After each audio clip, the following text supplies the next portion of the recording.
This effectively makes it impossible for Palestinians to live together across the Green Line. If they marry, the Palestinians from here can't go into the occupied territories, and those from the occupied territories can't come into Israel. So they can marry, but they can't live together. So effectively, marriage is banned for them. And this is that's the situation that applies to this day. So we can see there's some problem here with the citizenship laws. But to understand how citizenship works here, we also need to think about another distinction Israel makes, which is between citizenship and nationality.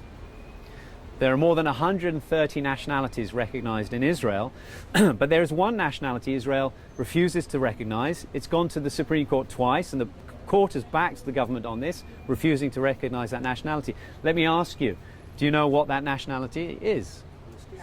Palestinian. Makes sense, it's logical, isn't it? Palestinian. Everybody agreed?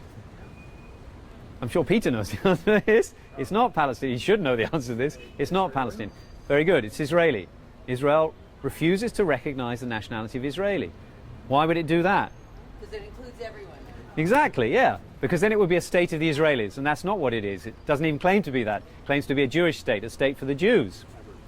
And so what Israel has done is created two main categories of nationality, Jewish and Arab. Most people fall into those categories. You need 137 plus nationalities to deal with all the anomalies, because I'm now an Israeli citizen, but what's my nationality? British. Exactly, I'm an Israeli citizen with British nationality. That's why you need all those 137 or so classifications. But most people fall into the Jewish or Arab category. And this is how Israel structures the discrimination and also at the same time conceals it. So the way it works is this way. Israel creates citizenship rights for everybody who's a citizen. There's one layer of rights that everybody gets. They're the citizenship rights. And what Israel would like is for you to just concentrate on those citizenship rights. Because as long as you're just looking at that, Israel looks very democratic and equal. But then what Israel also does is create another layer of national rights, and only one group gets the national rights. And I don't need to ask you which group that is for you to work it out. So the Jews get national rights and citizenship rights, where Palestinians only get citizenship rights inside Israel.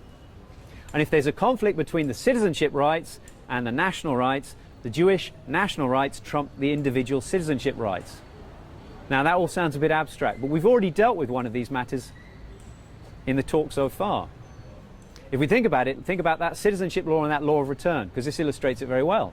The law of return gives a national right to Jews everywhere to immigrate to Israel, whereas the citizenship law only gives a specific individual right to each Palestinian who is here to live here. It doesn't give them any other rights to bring relatives here. In fact, it does the exact opposite. It strips Palestinians of those national rights precisely so they can't bring their relatives who were made refugees in 1948 into the country.